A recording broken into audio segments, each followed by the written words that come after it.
All right, we're back. Graveyard Shift movie Wait, podcast. wait. Okay, Is this part two? Ah, movie podcast. Episode number 113. Ooh. last one you made like the dumbest joke and started snorting at yourself, so I don't want to hear anything. Well, All that's right. every week. I don't remember what the joke was, but it was so bad, and you were like slapping your knee and shit. It was horrible, but I'm sure whatever it was peak comedy, and you're just deceiving me. Anyway, Graveyard Shift movie podcast episode 113. This week, we're continuing on through the Child's Play Chucky marathon with Child's Play 2 from 1990, 2 years after the OG movie that we looked at last week. Uh, if you listened to last week, you will have known that my prediction was that this was going to be my favorite out of the group of movies that we have to watch. Um, I'm going to give this one a 7, Tyler. So I'm going to give it the same score as the first one, but I think I like the first one better. So, why don't you give this one a 6.5? well, because Oh, well, solid arguing, solid reasoning there. Okay. yeah. But yeah, so I'm going to give it a 7, but I think that the first movie edges it out for me. I don't know what it was about it. I think maybe the first one was a better made movie. Like, I don't know. I think I liked the final act of the first one better than this one too, which is surprising because a lot of people really enjoy the Toy Factory finale in this one. Which it's fine, but I think I like the finale in the first one better. So I'm gonna give it a 7 for Child's Play 2. Tyler, what are you giving this one? I give it a 2. Oh, No, I'm kidding. I'm kidding. That oh, was a joke. I actually like this one a lot because Chucky was Chucky the whole time. yeah. Like he came out, he did a little bit of acting or whatever, like, hey, yeah. But then after a minute, he was like, "I give me the knife. I'm gonna take this ruler to this teacher. Fuck Yeah. off." But the movie really makes no sense at all. Like it's a lot of movie happenings, if that makes sense. Where they're like, why would they what? Mm. Like it's real confusing how the story doesn't continue from the first one over, but it does. So I don't know. I'm gonna give this one a 5, but it's not because I think this is the transition period where the first one was a real scary movie. It was supposed to be a real scary movie. Yeah. Not real as in it scared me, but real as in it's a horror movie. Uh huh. And this one is like, hey, what if we throw some jokes in? Yeah. And then this next one, I have a feeling is going to be my favorite because I have a feeling it's just going to be hilarious. Weirdly enough, 3 I think is the one that a lot of it's like the least favorite of the original trilogy, but I kind of have that feeling going into it too that I'm gonna like it the most out of all of them. But Because this one like had jokes and stuff, and I was cracking up. And then like when Chucky hulks out and he's like raging at certain times of this, I was so like, oh, I was laughing so hard. But that's a weird thing with this movie is I felt like it took like I don't, halfway through the movie for Brad Dourif to really kick into Chucky mode. Like it seemed like I don't know, he was just like I didn't like his voice acting for like the first half of the movie. It seemed like Chucky was really subdued, like he wasn't. Uh, and then I saw that apparently Brad Dourif recorded all of his lines for Chucky before they shot anything even of the movie. So part of me thinks that that's it because he was just recording lines off of a piece of paper, and before he could like look at stuff they've shot and record it. So he's just making up. Like there's one part I can't remember the specific part, but he's talking to it's when he's in the car with Kyle later on, and he says something where he's like, "Ah, you hurt me," and then like the next line he's like, what are you looking at? Like, completely different cadence. I don't know. His voice acting was weird in this one for me. And then later on in the movie, I feel like he comes back around and he's, Chucky. But Probably just has off day, right? maybe. But all right, well, hey, spoiler warning for Child's Play 2. We're gonna ruin everything about it. So you've been warned. So like Tyler said, this movie does follow the first, all these movies really follow the same story. Like, they never just rewrite anything. Like, it's always one continuous story, and then they went and made that remake type movie in 2019 or whatever. But yeah, so the story, this one picks up, and we hear that, like, the cops, I guess, ended up denying everything that happened. And Chucky's mom, not Chucky's mom, Andy's mom, was like, this fucking killer doll did all this shit. And so she's been locked up in, like, a psych ward because they're like, she's fucking crazy. And so this leaves Andy in foster care. That's where we pick up in this movie. And I do believe that that's it for the mom. I don't think she ever comes back again in any of the other movies. So yeah. Randomly, do you think like she wanted to do the movie but couldn't or something? Because they had that picture of her with them later. And I was like, well, that's weird. They wouldn't have used that if she was like, fuck this place. Yeah, it's not even... They planned on her coming back. And it's not even the thing where, where it's like, oh, maybe she wanted more money or something like that. No, she was in to do the movie. They just wanted to go a different direction with it. And they had this story idea. So she kind of got written out of a job because they just didn't want to involve her character. The guy who was the cop in the first one was supposed to be in this movie, and then at the last minute, they were like, we're going to cut your character out. So he was supposed to come back, but both of them just sort of got shoved to the side. So it is kind of weird that they just get rid of the mom. You see Andy and the mom in the first one. They have such a loving relationship, and then, they're like, all right, that's enough of that. Which I guess it does end up going into throughout this whole series. It's just like everything that Chucky touches just like ruins people's lives and stuff. So I guess that's kind of the start of that. But yeah. So yeah, another thing, I thought this movie picks up. So I'm pretty sure that when 3 starts, and we've done spoiler warnings and stuff, I'm pretty sure that the way Chucky comes back in 3 is that when they're cleaning up the mess in the toy warehouse or whatever, like pieces of his blood or whatever drops down into like the stuff where they're making the toys, and so he gets like infused into a new doll. And I thought that's how. Yeah. How do they? I mean, I know how they bring him back in this one, but how do they say that worked? That's what I don't know how he they back in this one, because they just rebuild the doll, but the thing is like Chucky's heart and everything was destroyed in the last one, which they completely do away with that in this one too. The last one, it was like, oh, the only way to kill him is to destroy the heart, and this one they're just like, we're gonna fucking inflate your head and blow you up. And so I'm not sure how he comes alive in this one, but I guess they're saying it's just because they remade him. Yeah, well, I mean, they've stripped him down to like bare metal and then put more plastic on him. Yeah. And I was like, oh, okay, is that how you do it? And then I was gonna ask you how they bring him back in the future. Yeah. Apparently, it's blood in the mix. I'm pretty sure it's blood in the mix, and then after that, I'm not sure how he comes back. I'm not sure how he dies in the third one.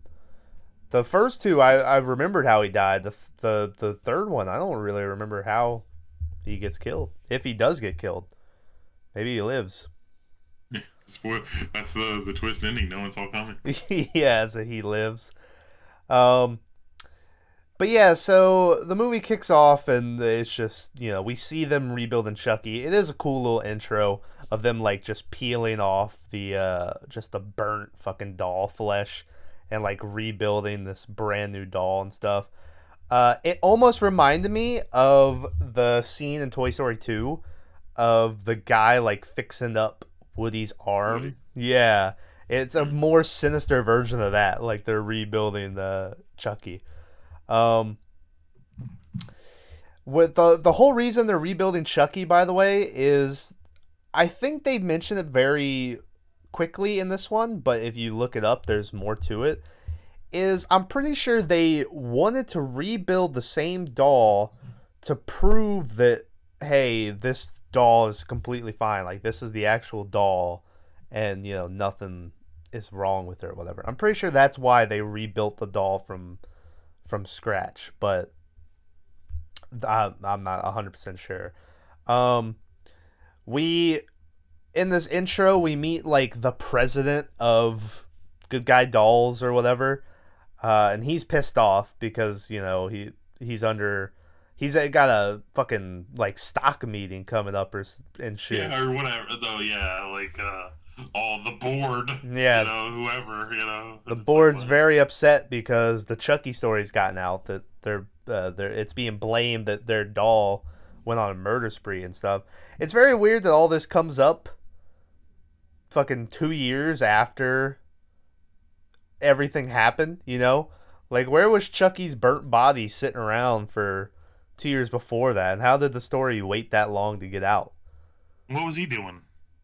Who? Chucky. He was just chilling out in a box. Yeah. So even if he was normal at one point, which let's be honest, he wasn't. No. I mean, he was a strangler before yeah, this, yeah. It's like, oh yeah, go sit in a box for 2 years. It's like, what am I gonna do? Yeah. You're gonna sit. Yeah. What? But yeah. So anyway, he's upset. His like lackey business partner dude is telling him, the what I just ran down, how this is the doll, and we're proving that nothing's wrong with him and all this shit.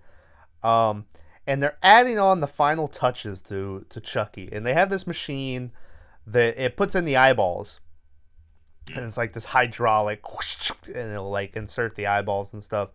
And so they're going to put Chucky's eyes in, but there's like a little malfunction on it, and they're like, what the fuck? So the one guy just sort of hits it a couple times, and he gets it working again.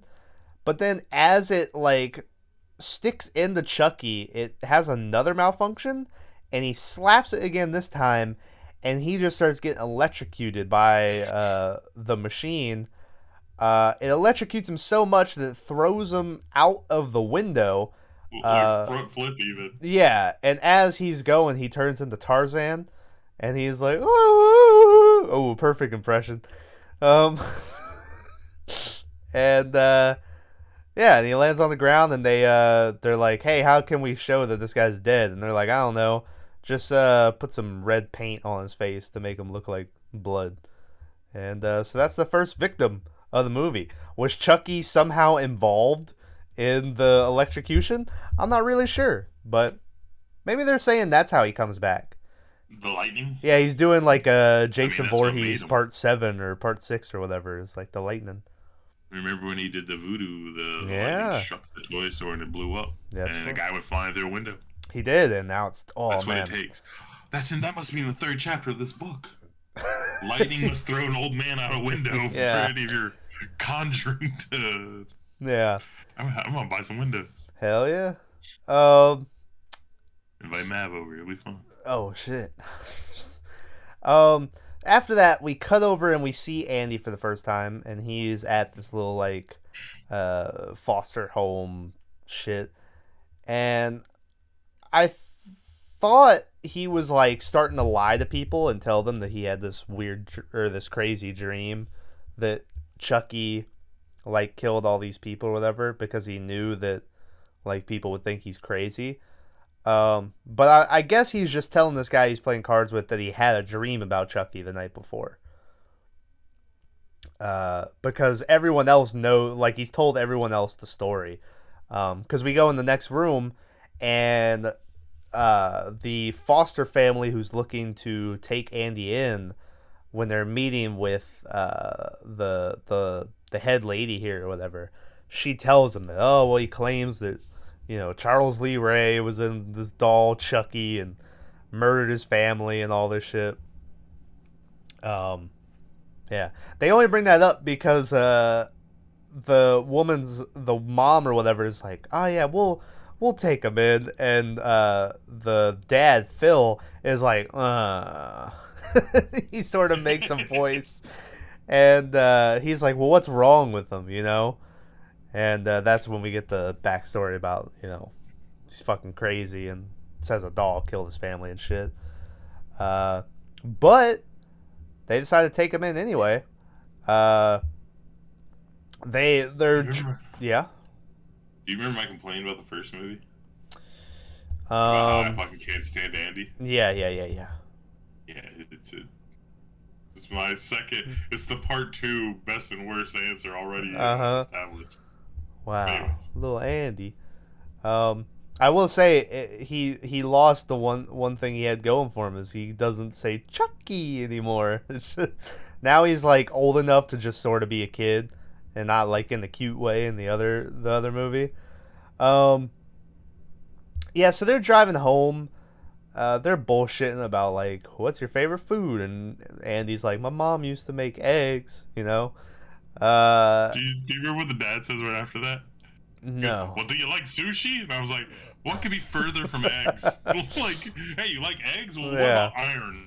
And you're like, what? It didn't make any sense to me. I was like, all right. Yeah. Is that, as he's talking about sushi, is that when he turns to look at him in the back seat and the fucking semi-truck turns out in front of him? Yeah. Well, they just happen to live right next door to the good guy factory. Yeah. Yeah, the semi-truck turns out in front of them, and as it goes by, the back of the side of the trailer, there's like a good guy doll painted on the side, and you see Andy look at it like, oh, you know. They get home, and Andy, well, the first thing Andy does is when he's in there, there's like this piece of fucking, not china, it's like a little statue thing. A trinket or something. Yeah. Like, what's it called? They're called like cliches or something. I forgot Something like that. It's like a little porcelain doll. Yeah, and he goes over and starts to touch it, but Phil is like, He's like, rule number 1, don't touch anything. You know, he's like, listen, we collect a lot of weird shit, and some of it's pretty pricey. And the mom mentions that this piece of fucking art, whatever you want to call it, she's like, this has been passed down for 3 generations. And then Andy is like, who are you going to pass it down to? And Phil and the mom sort of share a look. So I'm going to assume that's why they keep fostering all these kids, because she can't get pregnant. And so, you know, that's another little tragic backstory there.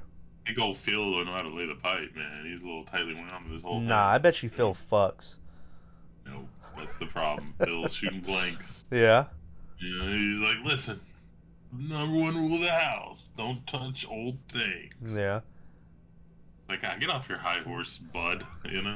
You think he's like, in the middle of the night, he's just like jerking off over the statue? He's like, yeah. No. What? Why would your mind go there? I don't know. He's like, no one else can have it but me. And then he just... You have issues. You're saying this in this recording. Like, hey, man. People know. Phil. So anyway, yeah, so they're like, just, you know, don't touch this stuff. And he's like, all right. So he goes upstairs to find his room, but on the way he hears some music coming from another room up there, and he opens up the door, and we're introduced to Kyle, who is going to be Andy's foster sister for this movie. Instantly, it's like, so she's like 17. She talks about how she's never been in a foster home for more than a month. Later on, they mention a line where Phil's like, what do I know about teenage girls? And the mom's like, well, more than you did 3 weeks ago. So, you know, so she's been here for about 3 weeks. So she's, you know, with the attitude of, well, I'm gonna be gone any day now. She's in here like listening to music, smoking cigarettes. The mom has to like put the cigarettes out for her and shit. And yeah, and that's what the fuck? Oh, I was peeking through the curtains. There was someone pulling up. I was like, who the fuck is this? But anyway, Pizza guy? no, it was neighbor. But anyway, yeah, that's our introduction to Kyle, and she'll become a more important character later. But she's just She's I smoking can't. hot too. Oh, She's not a kid in the movie. She's like 23 or something. yeah. Just plays a kid. She's that good of an actress. Well, I hope that she was a woman. Let me look this up. And then, Yeah, do some math. Whatever she is now, take I recognize 1990. her from a ton of things. Like, she's in a lot of shit. I don't know her name though. I don't think she. Christine Elise. Okay. She's in all kinds of stuff. Oh, she's on ER. She was the nurse in ER. That's what I know her from. Oh. She was born in 1965. And this movie came out when? 90. So she was 25 in this. All right. Yeah, she was hot. So I don't think that she is in any other movie until like maybe I know she's in the TV show, but I don't know if she pops up in like The Curse or Cult, the like last two Chucky movies before they did the reboot. Because I think in the third one they just sort of mention her. I don't think you ever see her. But, you know, This lady's had a horrible career. no, not Kyle. She's just been in all these like bullshit parts and bullshit TV shows. Yeah. And it's like, Um, what? But anyway, yeah. So she's here, kind of like a punk. Well, not even. She's not really a punk chick. She's They just paint her out that way, but it's more like a grunge era thing, right? yeah, Like, more grungy, not punky. But mm. yeah. So after Andy gets settled in, or gets to his room, we cut over to that corporate dude from earlier, who is on his way to an anniversary dinner, with like his wife or girlfriend or whatever. I think it's like 3 months or something. He has Chucky with him because the boss, after the guy got electrocuted or whatever, he asked the boss, like, what do you want us to do with Chucky? And the dude was like, shove it up your ass, and he just left. So the guy's just carrying Chucky around. He tries to put him in the trunk of the car, but it's full of other shit. So he's just like slamming the trunk lid onto Chucky's face like 7 times. And eventually he just throws him in the back seat, and he's like, I guess you stay here. As he's driving, he calls his girlfriend or wife on like the 1990s, like the cell phone that's embedded in the car. All right, it's called a car phone. Hey, well, it's embedded. You're like the cell phone that's attached to the car.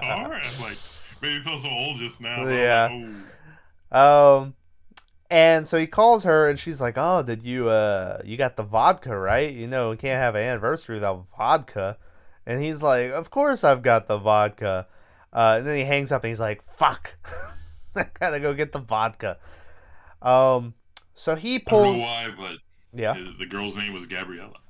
Oh, there you go. Again, I don't know why I know that. But it's just the weird shit that sticks out in my head. Yeah. Or Gabrielle, I don't know, one of the two. So the dude pulls over at a liquor store. He's like, I'm gonna go get some fucking vodka, you know? Oh, what's this? Fucking hair fell on my face. You laying down on your bed doing the podcast again? Yeah. Yeah. As he goes inside, Chucky makes his first move. We finally get some Chucky action in this. And his first move is to just move up into the front seat and get the car phone, as Tyler wants to call it, and open and open up the suitcase that this guy has that conveniently has all the information on Andy because he was just telling the guy, the boss, about the whole story about Andy Barclay. Um, so Chucky's able to call the foster home that Andy was at, and basically this like 1990s shit where he's just like, "Ah, I'm his Uncle Charles. I'm just calling to see where he is," you know. And I guess the agency doesn't question anything because he finds out where Andy is, so he just gets his address by calling and acting like Andy's uncle. Um, Eventually the dude, well, first off, shout out to 1990. The dude's inside trying to buy his bottle of vodka, and the guy's like, all right, that's fucking $12 or whatever. And so the dude puts down a MasterCard, and the guy's like, what the fuck is this? We don't take no fucking cards. It's only money here. And the guy was like, what? This is a MasterCard. And he was like, get the fuck out of here. Also, I'm giving him a southern accent. Keep in mind, they are still in Chicago. This is not a southern movie. Pretty sure the guy was Indian. Was he? I don't remember. But yeah, so shout out to back in the day where you looked fucking crazy pulling out a card and giving it to people. It was like that too. Like no one paid. You would like pay with a check. Like yeah. Cash was king, right? But if you had to, you could write a check for something. Yeah. You know, but that was crazy. Like cards weren't a thing, and like in order to do a credit card, you had to put it on this machine, and it copied the front of the card. Jesus Christ. And then you use the number from the card as like the checking account number, right? And you'd have to fill out all the. It was crazy, man. Well, Man, I don't know how it survived. Yeah. So he gets back in the car. He drives for all of maybe 2 seconds. I don't even know if he gets out of the parking lot of the liquor store before Chucky jumps up behind him, and he's got a fucking gun. It's a little, I assume it's like one of them ankle pistol type shits, because it fits perfectly in Chucky's little hand. And he puts the gun up to the dude's head, and he's like, fucking drive, you know? Also, can I just say, I feel like the guy in the front seat should be a little more alarmed that a doll was holding a gun to his head. He was just like, what? I don't think he knew it was a doll. I think he just thought it was a person. I don't know, man. He maybe, but I was like, this dude's very calm for this fucking doll to be holding a gun to his head. Chucky makes him drive to like this deserted parking lot that I assume is somewhere near where Andy's foster home is at. He makes the guy tie his hands behind the seat, and he's like, all right, now fucking die or whatever. And he shoots him, but it's a water gun. And so the dude's like tied up, and he's like, ha ha ha, you know, he's laughing and shit. But then Chucky pulls out a plastic bag, and he smothers him and kills that guy. Chucky Probably should have talked about this earlier, but why did this guy have so much fucking toy shit in his car? I don't know. There was so much of it. I get their only thing is like, well, he works with toys. The back seat was full. You think there's like a backstory there where he was like stealing toys? Maybe. And, like selling them on the side, and they just kind of. The original script for this movie, there was a side heist plot where this guy was stealing fucking toys and shit. Or Chucky knew the guy because he was like a shady backdoor back alley salesman. Eddie Caputo like, too. Frank, yeah, it's Frank Capuco or whatever. So Sacapupu. Yeah. Oh my god, no. That short just went out, by the way, guys. It did. It wasn't any better. No, it was great. I just like you're like trying to talk over it the whole time, and then you're like, I think this is good, and then Maverick's like, Sacapupuians, and you're like, well, now it's not good. So Chucky, somehow I forgot to mention this. So back when Andy first got to his room, he's like looking around all these toys and shit, and he's like, cool, you know. And then he opens up the closet, and there's like a bunch of toys from like, you know, because these people keep fostering kids, so there's all these toys left over from past kids. And he sees a fucking skateboard up on the top shelf, and he's like, oh boy, I want to skateboard and twist my foot and have surgery. And And so he reaches up to get the skateboard and he pulls it down, but behind the skateboard was a good guy doll that comes falling down on top of him. And Andy's like, ah, shit, and he goes running off. But Phil catches him and he's like, hey, what's going on? And they see the good guy doll. And the mom's like, oh, I'm sorry, I didn't know it was up there and shit. And she presses like the button on the good guy doll and he's like, hi, I'm Tommy. Want to play? And so there's this other good guy doll here that's not Chucky. I mention this because after Chucky kills that guy, we see him walking up to Andy's house. And he sneaks inside. And meanwhile, Andy's like upstairs and the foster mom's telling him a bedtime story or whatever. And it cuts down to where we see the staircase and Chucky's sitting at the staircase. And I don't know if it's a guy in a suit that they did for that scene or whatever, but something about him standing at the staircase looks so creepy to me. And I was like, what the fuck? Like, it was a creepy looking shot. But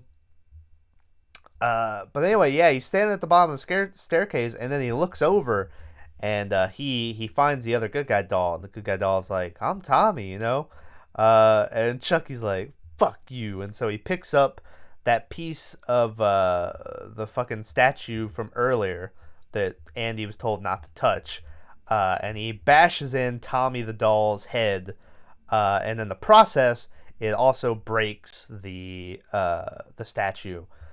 And then he takes Tommy in the backyard and buries him. And staying true to Charles Lee Ray being a serial killer, he does like the serial killer murder. It's like the old Norm joke where he's like, how come they can plan all this stuff and kill all these people, and then when it's time to make a grave, they're like, here's fucking 2 twigs and a leaf, and they just like throw some of that over him.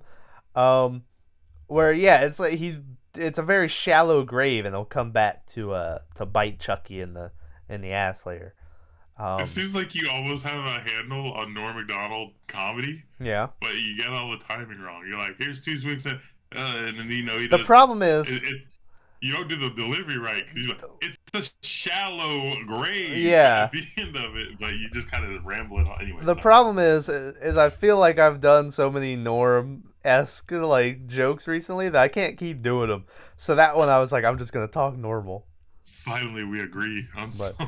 Did you watch that video I sent with him talking to his son and his son was telling him jokes or whatever? No. The only reason I sent it, some of them, like for the first start, it was like, a couple, it's whatever. But the last joke he told, I was like, that's a straight up Norm joke. And it was the only one the Norm was like, all right, that's not bad. Like, he started laughing at that. Where his son went, a journey of 1,000 miles starts with a single step, but it ends 1,000 miles away, collapsing probably in a desert somewhere. And Norm was like, all right, that one's not that bad. But anyway, yeah, so he buries Tommy, and we flash the next morning where Andy and Kyle are sitting at the breakfast table, and Phil dumps the pieces of fucking shit on the table, and he's like, all right, I want to know who broke the statue. Kyle says she didn't do it. Kyle says that she didn't do it. And then when they look over at Andy, he's like, well, I didn't break it, in a very not convincing way either. I think maybe it's just because he's a little kid. Like, he doesn't sound convincing. But either way, the Phil is like, all right, well, since no one wants to tell me, I'm going to have to ground you both. And so Kyle and Andy are grounded, which really doesn't matter. Like, it doesn't come back to... But it just gives us a scene in the basement after this where Kyle's like, I had a date tonight. There's nothing else I'd rather be than locked up in here with you, And then Andy's like, hey, Kyle, want to hear me say your name backwards? And then she looks at him, and Andy just turns so his back is to her. And he's like, Kyle. And that makes her, like, laugh a little bit. And then she's like, here, hold my cigarette. And she goes over to get some laundry, and Andy just starts taking puffs. It's like, oh shit. Yeah, and so, and then Kyle has to do the like, smoking's bad for you, and Andy's like, well, why are you doing it? And she's like, because I fucking can. And then she like put the cigarette out on his arm. She was like, don't question me. Um, so That's not what happened at all. We must watch a different movie. I watched the director's cut. Well, that's it. Yeah. It. As they're sitting here talking, Kyle tells Andy, I think I got this conversation right, but maybe I messed it up because I think I zoned out for a second here. But I'm pretty sure that she was telling Andy that he can't trust like foster parents and shit because they'll always like end up letting him down or sending him back. And she's like, I've been dealing with it for however many years or whatever. So she's like, just don't get too trusting. Is that basically what she was saying here? Did I get that right, or did I zone out? Yeah, no, I think you got it. I think you're good. All right, well, that's good. That's good. And then to kind of make Kyle's point more true is Andy immediately goes upstairs and he walks right into a conversation where Phil is telling like the mom how Andy's he's a real troubled kid and maybe they didn't know what they were getting into when they decided to foster him. Andy after this goes into the living room and he goes up to the good guy doll that's sitting there that before was Tommy and now obviously is Chucky, and he looks at it and he's like, I hate you. And the doll turns to look at him and he goes, hi, and he takes like a second and then Tommy. And his eyes like, yeah. That was good. The next one's gonna be great if they keep doing this comedy stick. I dig it. I really like it. Andy, I will say, he's gotten wise. He picks up Chucky and turns him around to check out the battery pack, and the batteries are in fact in. So he's like, all right. And so then he takes Chucky to like hang out with him. He starts hanging out with the doll again, and I don't know if that's because it's him trying to actually get over his past trauma, or if that's him trying to convince Phil that he's not as messed up as Phil thinks he is. And he's like, look, see, I have the doll, But I'm not sure. Someone's pulling into my driveway to back out. Pussies. Are you home alone or something? No. What are you concerned with? I don't know. It's all. So Andy goes outside. He's got like Chucky out there, sitting on like a bench watching him. And he's swinging on this swing that he's got set up, and he's talking to Kyle about her family. And this is basically, I guess, just to give Kyle some more backstory. But nothing really gets added here. She's just talking about like she never knew her dad, and like her mom died when she was 3 or whatever. And then she goes over and gets on the swing, and you can see that underneath the swing, the dirt is like freshly dug up dirt. And so for some reason, Chucky decided that the perfect place to bury this doll was underneath this swing set where people's feet are always kicking the dirt and shit. Like, it's a very dumb spot to put it. The strangler got caught, for a reason. He's not very clever. I don't know. Part of me wants to think like, oh, he wanted it to get caught, but I think he's just fucking dumb. His little doll brain. I just realized that he was the strangler, right? Yeah. And like he strangled like 3 people in this movie. Yeah. Well, no, the mom. I guess suffocating the guy is kind of like strangling him, right? I would count that as a strangle. Yeah. I mean, because suffocation. Well, a strangle is suffocation, right? Because they can't breathe. Yeah. So. Yeah. So I guess there's only 2. My bad. Yeah. So. Anyway. So I was trying to decipher something, but I already talked about it, so then it didn't have to. The next morning, or no, not even that night, Andy wakes up and he's fucking tied up. Chucky is on the bed, and this is kind of what I mean. Chucky has him tied up and like his mouth gagged, and Chucky's talking to him, and I didn't like Brad Dourif's voice acting in this scene. Like, I don't know, he was just talking too calm for me or something, but I was like, something's off about this whole thing, how he's talking. But Chucky's got him tied up. This is the first time I think he mentions that we're gonna play a new game called Hide the Soul, and I'm pretty sure they mention that every other movie from now on, and that's always what he calls it, is Hide the Soul. He's about to start to do his spell to put himself into Andy's body, but Kyle is sneaking back from a party, and so she's sneaking up into Andy's room. And so Chucky's like, don't say anything or I'll fucking kill you, And so he sits there, and Kyle comes up and she's like, look at this, and thinks that he like tied him up and sat Chucky there as like a joke. And so she pulls out like the rag in Andy's mouth or whatever. And Andy's like, it's Chucky, you gotta kill him. And she's like, yeah. And she unties his right hand, and as soon as Andy's free, he just cold cocks. Like, he's just like, whack! And just punches Chucky straight across the face. And I did enjoy that, him just rocking Chucky and punching him across. This is kind of my problem with this whole franchise. Yeah. Is like it's just a doll, you idiot kid. Now let me put it somewhere where I can't watch it. Or it's just a doll. Let me not do anything to it. Yeah. It's like, hey, we got 4 of us here.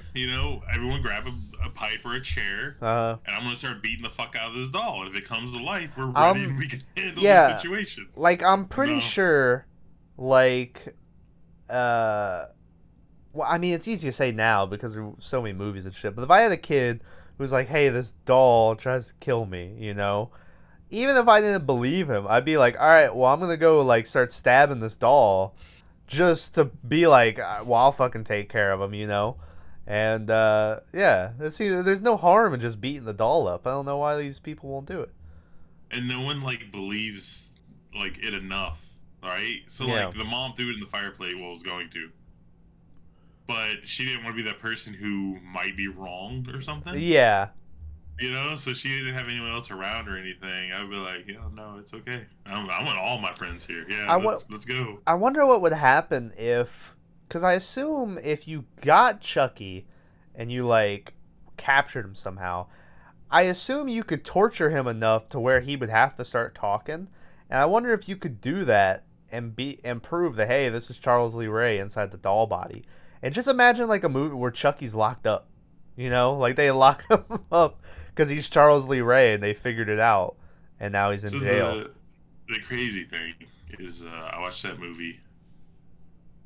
What the fuck I love that one. Ready Player One. Okay, yeah. And there's a point in there where they find the Chucky bomb. They do, yeah. And they use it, and I was like, this Chucky is awfully ferocious. I was like, yeah. I just watched this dude struggle to fight a teenager for 30 minutes. Uh-huh. And you threw him at a car full of people with guns. Yeah. And it just kind of made that movie worse, in my opinion. Anyway. Yeah. So anyway, yeah. So as this is going on, they're so loud that Phil and the foster mom hear this, and so they come upstairs, and Phil is like, "All right, what the fuck is going on?" And Andy's like, "It was Chucky. He's trying to kill me." And so Phil is like, all right, that's enough of this shit. So he takes Chucky, goes over to the basement, and just throws Chucky down into the basement. And he's like, there, see, he's gone now. And he like slams the door. After that, Chucky stands up and his nose is bleeding.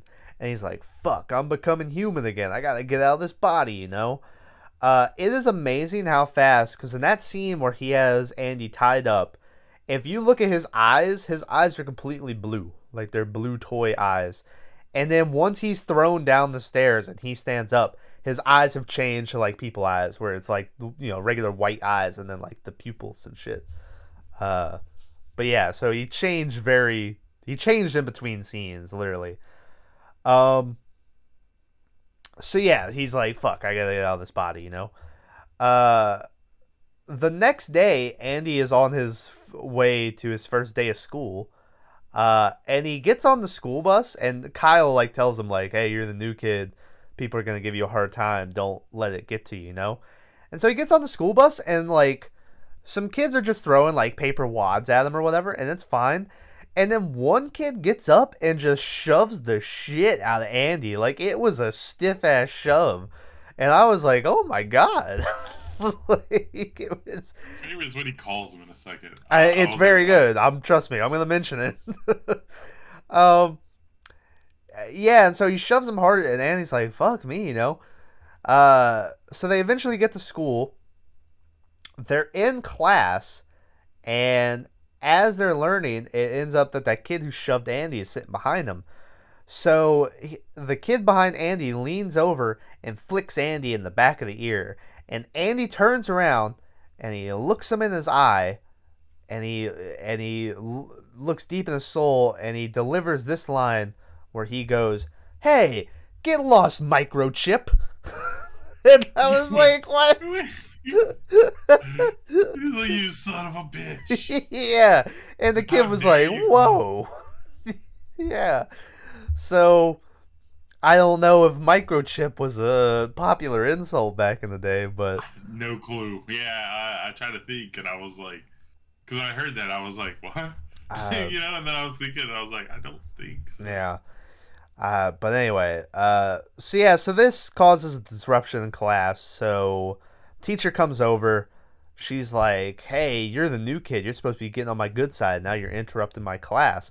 But Andy's like, "Well, it was him." And she doesn't let him finish. And so she's like, "Listen, you need to behave, you know?" Before they had gotten to class that day, Chucky follows Andy to school, and we saw him sitting on the teacher's desk, and he's looking for something, and eventually he finds it. We find out what he found when she goes back over to her seat, and she's pulling out like all these they're not even tests. I think they were like art projects. They look like drawings. I think you were labeling the animals. Okay. So whatever the fuck you want to call that, like, yeah, animal recognition. I don't know. Yeah, but Chucky found Andy's paper, and he wrote in big red letters on the paper, "Fuck you, bitch." And so the teacher is like, "Oh, this motherfucker is, out of control. He's like writing shit on paper." And so now she's like even madder than she was before. As soon as class is over, Andy goes over to like the toy chest, and he sees Chucky sitting there, and he's like, "Oh." And this is when the teacher comes up behind him, and she's like, "Look at what you fucking drew. I can't believe this. Get in your seat, head down." She's like pushing his head into the desk and shit. That was normal back then. I know it was, yeah, but it's funny watching it now where it's like, "Oh my god."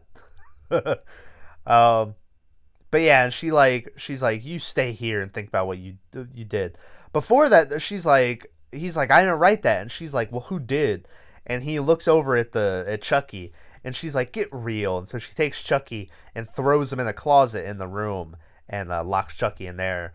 And then she leaves her classroom and locks Andy in with her. But yeah, I always had a weird thing at school where I got in trouble a lot, and I was no, not you. yeah, I did, and I was like, whatever, if I got in trouble. But I always got really upset if I got in trouble for something like I legitimately didn't do. You know what I mean? Where I'm like, Which is rare, but yeah, it only happened a couple times, but I was like, nah, for real though, like, this, I remember the only time I ever had to take summer school, which was bullshit, because it was math, and I was getting in trouble, and the principal lady, who ended up being like, I had other teachers tell me that she was like actively trying to get me like suspended and expelled and shit. So they were like, don't put up with her bullshit or whatever.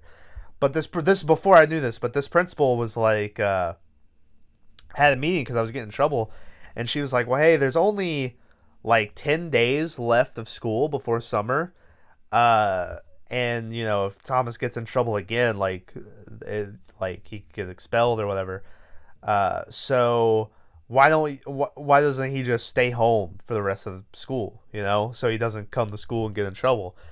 And my mom was like, well, how is it, like, if he does that, is he missing any tests? Is he is passing? She's like, yeah. And the bitch lied. There was a math test that I wasn't there for, and I got a 0 on it. And so I had like a 68 or a 69. Like, I failed by like a point. And I had to go to summer school. And the rule in summer school was if you got kicked out of a class in summer school, you were fucking, like, you were done. And you had to repeat. And I was in there, and you had to, like, be completely quiet in there. And some other kid said something next to me. And the teacher looked up and was like, Thomas, stop fucking talking. And I was like, it wasn't me. And she was like, yes, it is. Get the fuck out of here. And she kicked me out. And I was like, what? And I remember really being real bummed because I thought I was going to have to repeat the 7th grade. But it all got worked out. What does this have anything to do with this fucking movie? That was like 10 minutes of my life I'm never getting back. But I know why Thomas had to go to summer school in the 7th grade. I imagine, like, people put this podcast on their way to work and just drive off a fucking bridge. I don't know. I was just trying to, because Andy's getting in trouble for stuff he didn't do. Anyway. You have some internal problems. This is like you. This had nothing to do with Andy. So, Andy's in the room. I don't remember where you are anymore. Look, you've talked so much. You were like, Andy's in this room, and he's looking around, and he gets over to the closet, and he hears Chucky in there, like, "Hey, Andy, it's dark in here. Let me out. I ain't gonna kill no one. Let me out of here, you little dick." And he turns up the Chucky. Now that's when, like, at this point in the movie, he came in the Chucky again for me. When he's yelling in the closet. And he's like, get me the fuck out of here. And, so Chucky wants out of the closet. Andy's like, fuck that. So he climbs out a window. And he's like, I'm getting the fuck out of here, The teacher, I guess, hears the noise going on. So she comes back to the classroom and sees that Andy is up out of his seat. And the closet door is, like, being rattled and shit. And she's like, God damn it, Andy. I told you to stay in your seat. And so she goes over to the doorknob, and she's trying to open it up, but it's shaking, so she can't, like, unlock it. And then finally it stops. And so she's like, oh. So she unlocks the door, and she swings it open, like, Andy, what are you doing in here? But Andy's not there, obviously. So she looks around in this closet for a little bit, and, she's like, she'll move something really fast, being like, aha, and there's nothing there. A dodgeball, like, falls on her and scares her, and she's like, oh, this is pretty crazy. And then right as she's, like, about to leave, Chucky jumps out at her, and he has, like, a basketball inflator, like, where you pump up a basketball, and he sticks it in her back and pumps her with air, and I guess it's powerful enough where she just flies out of the fucking closet and, like, eats shit on the ground. And when she looks over, Chucky is walking towards her with a yardstick. And he's like, haha, take this, Miss Frizzle, or whatever this bitch's name is. And he starts whacking her in the face, I assume. And it's very cool because it zooms out with each, like, whack. And even when it's at its farthest point, if you look, you can still see the yardstick, like, moving up and down, like, hitting her. So it's, like, constantly he's hitting this lady. And Chucky kills the teacher. I feel like, first off, I feel like there should have been a part in the movie where they were like, hey, your teacher got fucking murdered. You know what I mean? But I don't think they ever mentioned this teacher being killed. Like, she called us, and then he came home. That was it. Yeah. Like, and maybe if I'm thinking, maybe the shit, like, there's the shit kick off that night, so maybe they don't have a chance to discover that the teacher's been killed. But I feel like that would already be on the news by the night. Like, teacher discovered dead. Because some kids are going to come back. Make a phone call, right? Yeah. So that was first off. And then second off, I'm just now realizing Chucky kind of uses air pump to kill this lady, and then later on that would be how he gets killed. I wonder if that was a little foreshadowing, but I don't think it Hey, was. do me a favor. Yeah. You open up Amazon and order a yardstick, Okay. and then I will let you beat me with it until your arm falls off. Yeah. But I still don't think you can kill me. Yeah, I don't really think a And yardstick you're a is grown ass man, and this is a doll. Yeah. So But maybe with the strength of a full man. It's never confirmed, really. well, hopefully you have the strength of a full man. So. After It's two hits, it would it's just doubtful. break, right? I would have, yeah. Either that or it sharpens. Maybe that's what it turns into a fucking sword. It'd be better if they showed him breaking it and stabbing her with it, but Yeah. they don't. They Like, even go through the thing of showing the thing behind him. yeah. It's still swinging. So. Yeah. So back at home, Andy's in trouble because the teacher called and said she's keeping him after school, but now he's home, and so Andy starts telling him, well, Chucky was there and he was trying to get me and everything, and Phil is like, I'm sick of this shit. So he grabs Andy and drags him over to the basement, and he opens up the basement door and makes him look down the stairs, and he's like, what do you see down there? And we see that Chucky is in fact laying at the bottom of the stairs. And so he's like, see, how the fuck would he be at school if he's down there, So he sends Andy to his room. That night, Andy can hear Phil and the mom in their room arguing about how Phil wants to send Andy back and shit. And the mom is like, we're just going to abandon our kid or something. And Phil's like, he's not our kid. And so tempers are rising at the I don't know, they're fucking, I was gonna say the Barclay household, but it's not. It's fucking the Hampton household, sure. I don't know their name. I don't know their last name either. So that night, we get a first person view and we see a little arm opening up a bunch of cabinets in the kitchen. So you assume that it's Chucky looking for a weapon. But it's a little switcheroo. It's Andy looking for a weapon. I did enjoy that. Oh, how you think it's I never once thought that was Chucky. Like I could Oh, tell no? it was Andy like right away. Oh, well, I think you were supposed to think it was Chucky. But anyway, yeah, he's looking for a weapon, and then finally he looks over and he picks up like a turkey carver, an electric turkey carver, and he's like, here we go, this is the weapon. So he goes down into the basement to look for Chucky, and he looks for Chucky for, it felt like, about 10 minutes down in this basement. It felt like they were like, hey, this movie's running a little short. How about we just have Andy walk around all these old statues and shit that is just in this basement? Which I guess that's from Phil mentioned they collect all this stuff. But once he's down there, it was just like, why is there so much shit? Like, there was so much. Just like there was some old monk statues and just all types of weird stuff. And so he's looking around for Chucky. And he's got his little turkey carver and stuff. I do enjoy, he does go up to the washing machine at one point and opens it up and just starts to like stab into the clothes with the turkey carver. But nothing's in there. As he does that, I'm trying to get comfortable. I sat up. There we go. As he does that, we see like Chucky's shadow run behind him, and he's like, what? So he goes walking over to another direction, and then finally, after I swear it felt like 10 minutes, Chucky jumps down onto Andy's back and starts biting his fucking ear and shit. Man, he's always biting people, but it never He does is. anything. Yeah, it left a bite mark on the mom in the first one, but that was about it. Like, it didn't really do anything. So yeah, he falls down onto him. He's biting him. Andy drops the turkey carver, so he's trying to reach for it, and they're scuffling. Upstairs, Phil hears something going on, so he comes down to investigate.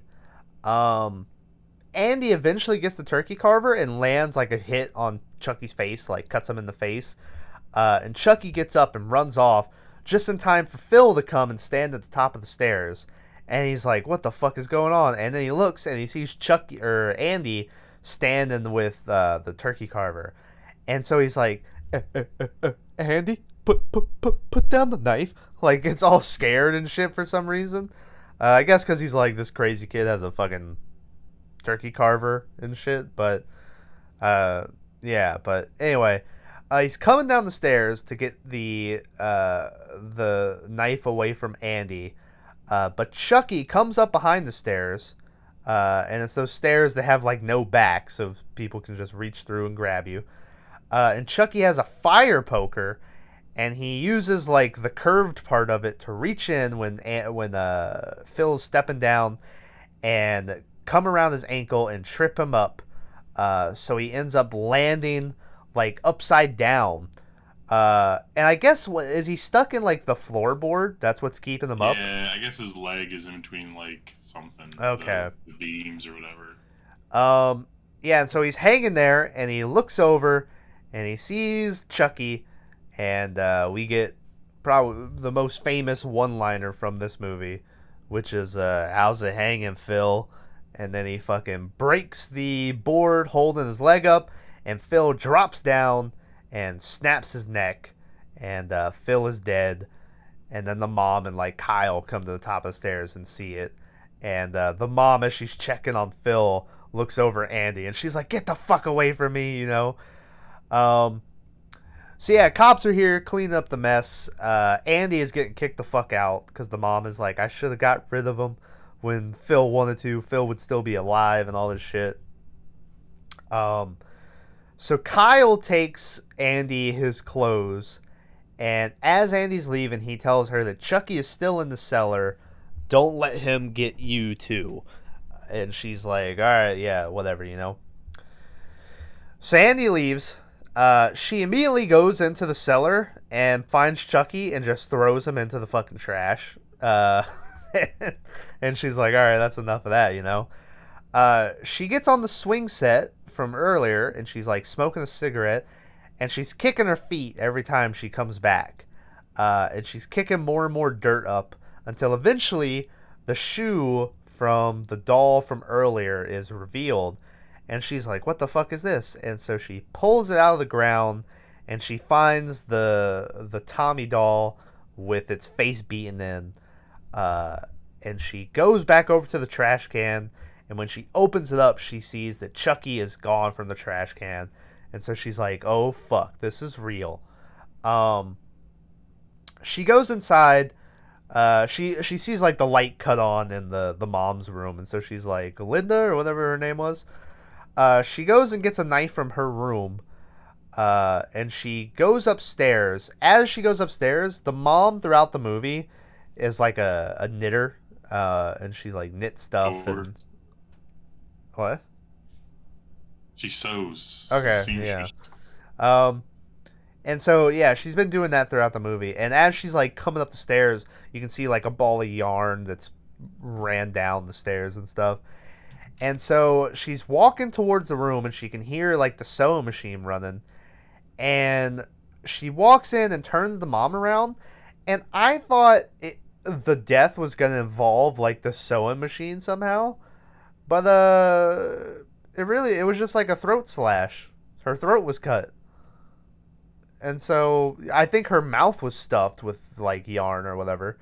But there's something like ribbon or something. Yeah, it was like around her mouth. And then she also had rope around her neck, and then a slice around her neck. But yeah, I thought there was going to be more involved with, like, the sewing machine on that one, but no.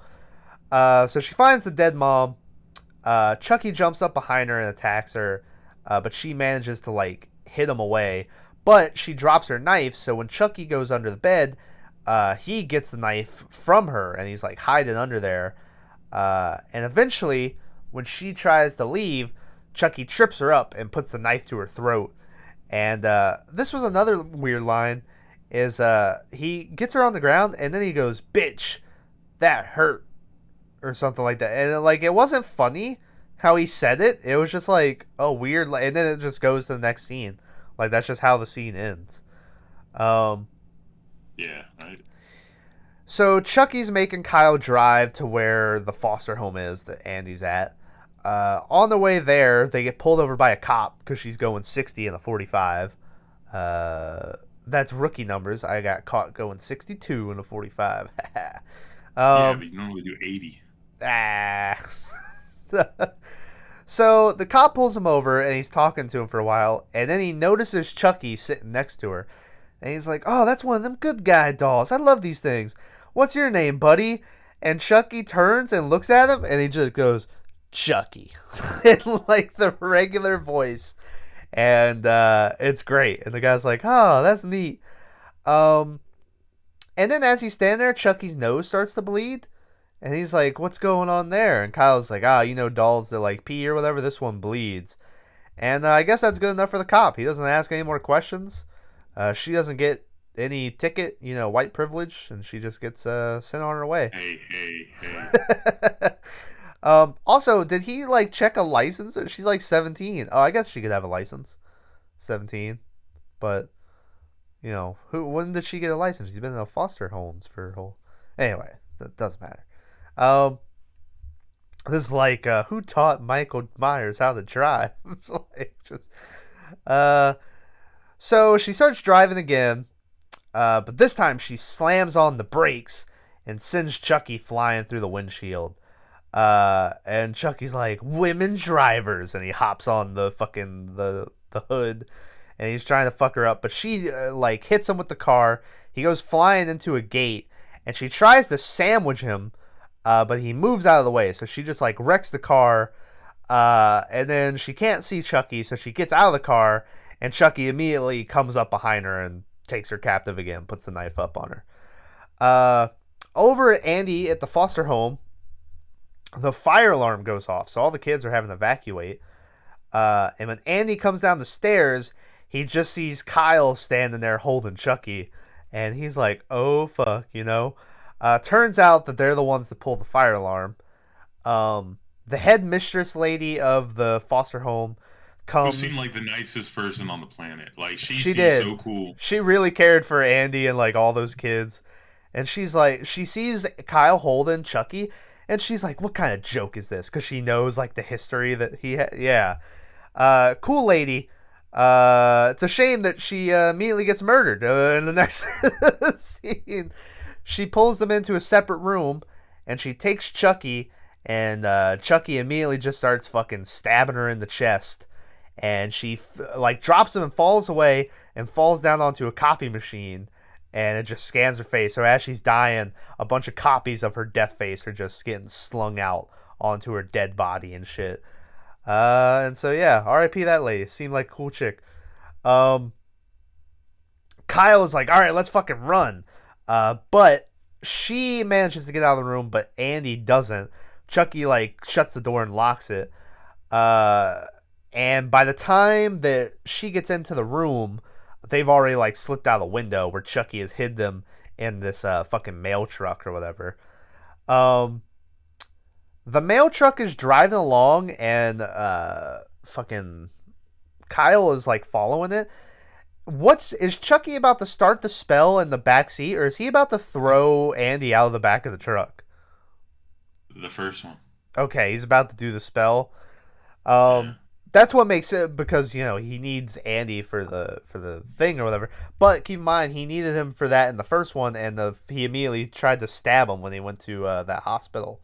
So I was like, maybe he's just trying to kill him again, He said that. He's like, "Close your eyes. In 7 seconds, you'll be in heaven." Or what was it? I forgot. Yeah, something like that. It was like 7 seconds, and yeah.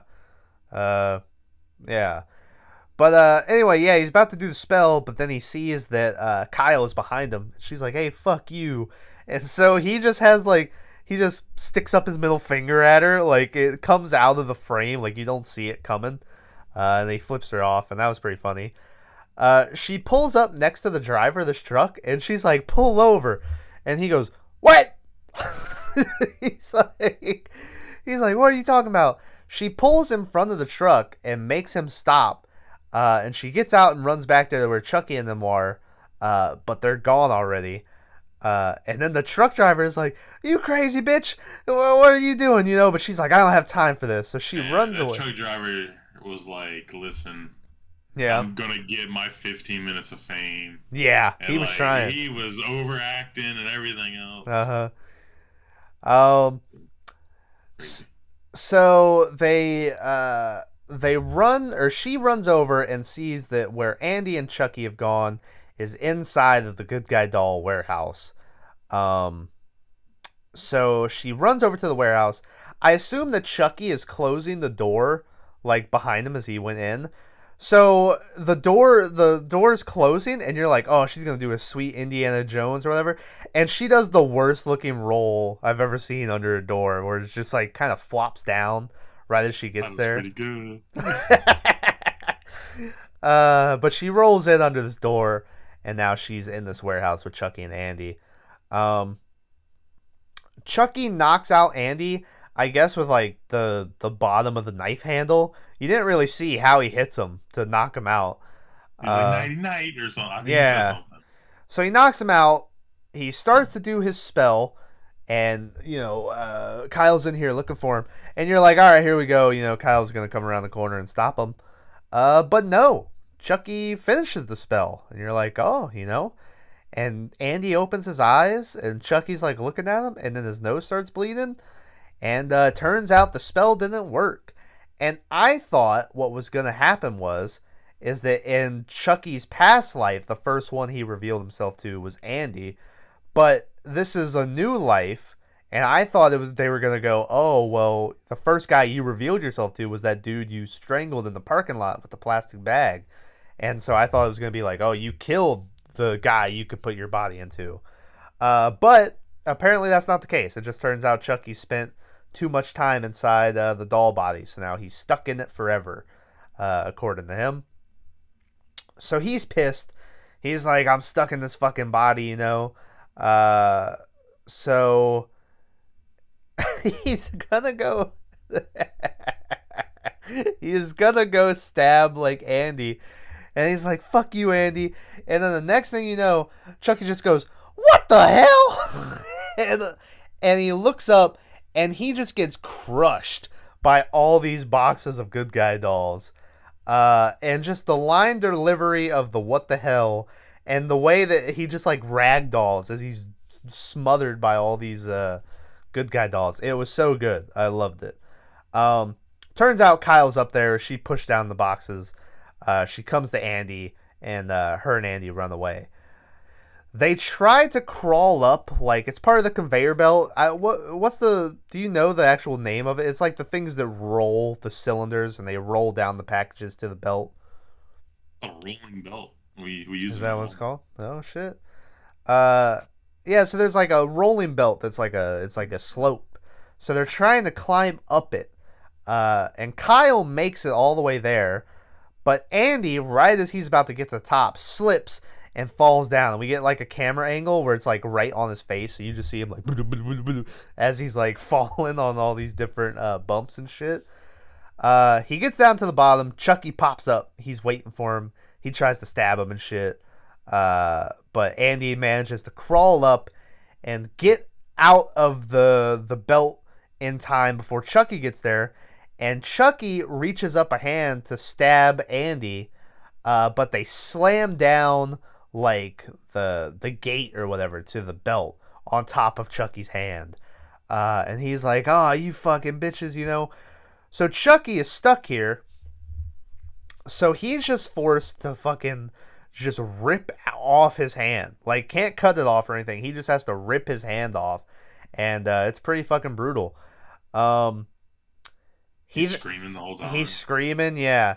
He then immediately goes over and takes his knife he has and breaks the handle off of it to where it's just the blade and sticks the blade into his severed wrist or severed hand where his wrist is. And it seemed unnecessarily painful. Like, it was like, why are you doing this to yourself? But I guess his reasoning was like, well, now I can hold 2 weapons or whatever. But I don't know if he ever does hold 2 weapons. Like, it just seemed like he hurt himself for no reason there. How dare you? It looked cool. But, yeah, so now he's got this knife hand. Well, hold on, let me ask you another question. Okay. Why didn't he just drop the knife and then grab the knife with the other hand, cut off his arm, instead of ripping it off through the gate? I don't know. Yeah, it was like, because he he just reaches in and gets the knife after. Yeah. So I'm like, okay. I don't know. Also, as he looks at his new hand with the knife, he's like, I hate kids, you know? So Andy and Kyle, uh, like, crawl under that eyeball machine. And they have to, like, time it so they don't get stuck with eyeballs in the back.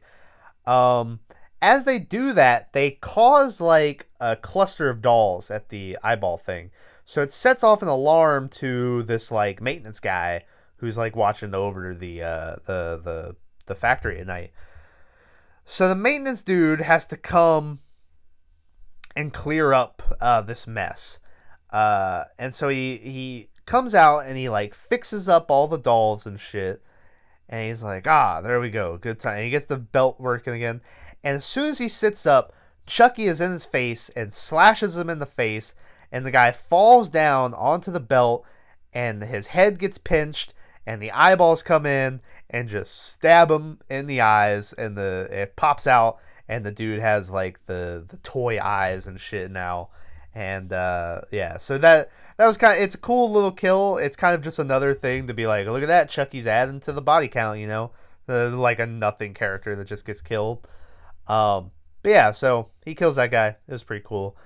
As Andy and Kyle were walking around, Andy bumps into a machine, and the stuff almost drops on him, but Kyle pulls him out of the way, and it ends up being like this acid fucking, I don't even know, it's just this acid type shit. And she's like, that was close. I think it's liquid plastic. Is that what it is? Okay, that would make sense more than acid.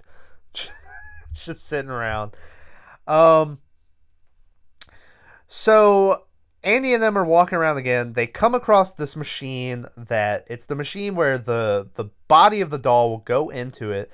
It'll close, and then the arms and the legs and everything get screwed on to the doll. So then as it comes down, they like hit a switch and reverse it, and they make like a fucking abomination, just this doll with all these different body parts and shit. And so they're like, you know. The next thing they know, Chucky pops up on the conveyor belt next to them, and he's like on this board or whatever. And Andy just gets like a staple gun and just starts like stapling fucking Chucky's legs or whatever to this board. And Chucky's just like, oh my god! He's just like in so much pain. And yeah, he just gets stapled to this board, and he gets sent up into that machine. And the door closes, and we just hear him fucking screaming and crying and shit. And then eventually when it opens up and he comes back down, we see it's just like a mess of just different body parts and like bloody goo and shit. And they're like, all right, good, we killed Chucky. But they got because on their way out, Kyle gets knocked out and like tripped over and knocked out, and Andy's like, what the fuck? And he looks over, and Chucky is here, and I guess that screaming you heard was Chucky cutting off his legs that were stuck to the board, because he's now on like this board with wheels, and his legs are off, and he's still coming after Andy. But Andy's just immediately like, all right, well, here's this valve with that hot plastic stuff. He's just like, take this. And so he just opens it up and immediately just sprays Chucky with all this like hot plastic and just fucking like melts him. I do like right before he opens the valve, Chucky notices what he's about to do, and Chucky goes, like, he's a fucking gasp. He's so, yeah. He was shocked. So Kyle is knocked out on the conveyor belt, and she's about to go into the machine that puts all the body parts on her. But Andy manages to get up there and wake her up in time. And he brings her down to the melted Chucky. And Kyle's like, oh, way to go, Andy. But then, of course, Chucky wakes up. And he's still fucking alive. Still just an abomination. And Kyle picks up this air hose that's floating next to him. And stuffs it into his mouth. And fills up his head with a bunch of air. And eventually his head fucking pops. And Chucky is finally dead once again for the second part of the movie. And then they leave the factory, and I guess they're going to look for a home now because they don't have anywhere else to go. And that is the end of Child's Play 2. This movie had a budget of $13 million. made a box office of $35 million. I kind of found that surprising because the first one, first off, it was less money and it made more at the box office. And usually, like, the second movie is the one that does really well because, you built all the hype from the first one. But no, the second one did worse box office wise. So, yeah, that's weird. Didn't stop them from making, 6 more of them, though. So, but anyway, that's the One end. of those sayings where the more you go, the more there are, right? Yeah. All right, well, hey, let's do best of, worst of for Child's Play 2. My best of is gonna be the fucking when the cop pulls him over and he's like, "What's your name?" And just Chucky looking at him, just Chucky, just in the normal voice or whatever. So I've always loved that. It always makes me chuckle whenever he does it. So that's my favorite part of the movie. Worst of is gonna be like the 10 minutes of Andy looking around that basement. I get it. He's like building suspense and ooh, where's Chucky gonna pop up? But legitimately, it felt like this movie. They were like, we're running short. We just need you to sort of fucking walk around for 10 minutes to pump up the runtime. And then once Chucky pops out, it's fine. But that 10 minutes of him looking for it, it felt like it dragged on a lot. So, Tyler, what's your best of, worst of? Oh man, let me think. My worst of was the whole the eye machine and them waiting and it being like a 5-minute scene. The thing was coming down. She's like, "Just grab my hand, Andy," and he must have started like 10 feet away because every time it went down, it showed him inching like 2 inches forward. Also, and I'm like, yeah, just go through. I was like, even if it hit them, I was like, I don't think that thing would hurt you guys. Yeah, like, I don't think it was giving enough pressure. We're gonna have to hit 2 holes, right? Like, yeah, like that's the reason. Just have an eye in a weird hole. Yeah, that's the reason it works with the guy because it goes into his eyes and stucks into his brain. But like, if it just hit their back, like I don't think it would have really done all that much. But or if he just went through it sideways and didn't lay directly underneath it. Yeah, 2 little spots in the middle. Yeah, but they were building you up because they were like, oh, this thing's dangerous, and they knew they were about to kill that guy. So they had to show you. But anyway. Yeah, you're probably right. I mean, I get it, but Yeah. Didn't like it. So, yeah. Favorite scene is a hard one because there's a lot of good Chucky in here. Like when he rages, I'm gonna just say Chucky raging. Yeah. Like when the thing didn't work and he's like, ah! And he like just freaks the fuck out. Yeah. Oh. So that's weird. I'm gonna call from someone else. Anyways, so that's my answer. Be right back. I gotta take this call. All right. Well, he's gonna take that phone call. And I guess we're gonna start wrapping this one up. Hey, thanks for watching, listening. As you noticed, still no video on this one. PC is still broke. About to drop it off at the shop tomorrow, so hopefully we'll be back up and running by next week for the podcast. But yeah, that's what's going on. It's a nasty little day over here, so Back, by the way. Hey, that's good. But hopefully next week that'll be back. Speaking of next week we're taking a break from Child's Play. We'll do a little week break here, and we're gonna watch a movie from 2021 that I feel like Tyler might really like, and I'm going into it because it's a director I like, but I have a feeling it's just gonna be confusing as fuck, and I'm gonna be like, what is this? But we're watching a movie called Demonic from 2021 that is by the guy who made like Chappie and Elysium and District 9 and shit. So he made a horror movie, so I really wanted to check it out. So that's what we're going to watch next week for the podcast, and then we'll go back to doing Child's Play 3 and the fourth one, which I think is Bride. Bride comes before Seed. So, yeah. Which one? Is it Bride or Seed where he's jerking off? I don't know. All the above. I think it's Bride. He's like He's like having to donate sperm or something. Even though you would think that would be Seed, but I don't think it is. But anyway, thanks for listening to Child's Play 2. That Sandman show was pretty good. Was it? It was. They did something, Tyler, that I don't think I've ever seen a TV show do that's based off a book, where they said, hey, you know this book that everyone likes? We're just going to take this book and do exactly what the book did. And believe it or not, it worked pretty well. It's literally they change, like, a couple characters. They just change, like, a couple ways something happened. But, like, very minor details. And then, like, they make a couple random people gay or whatever. But, you know, that's bound to happen. But, yeah. I do wish that the guy that got to play Dream, like, they made him look a little more, like, fucking, you know, dreamy or whatever. That sounds wrong. But, because he's just, like, a dude walking around. But yeah, it was pretty good. I would say the first 1 through 6 are the highlight, and then I think I told you, like, 7 through the finale is, like, this storyline that is very important for what comes later in the books and in the show, I assume. But I wasn't that big of a fan of it in the books, and the show didn't do it any better. And the lady they got to play this Rose Walker character was not that great of an actress. Was incapable of showing any other emotion besides, like, the same thing she was doing the whole time. But yeah, pretty good. I don't think you'll be disappointed if you ever try to watch it.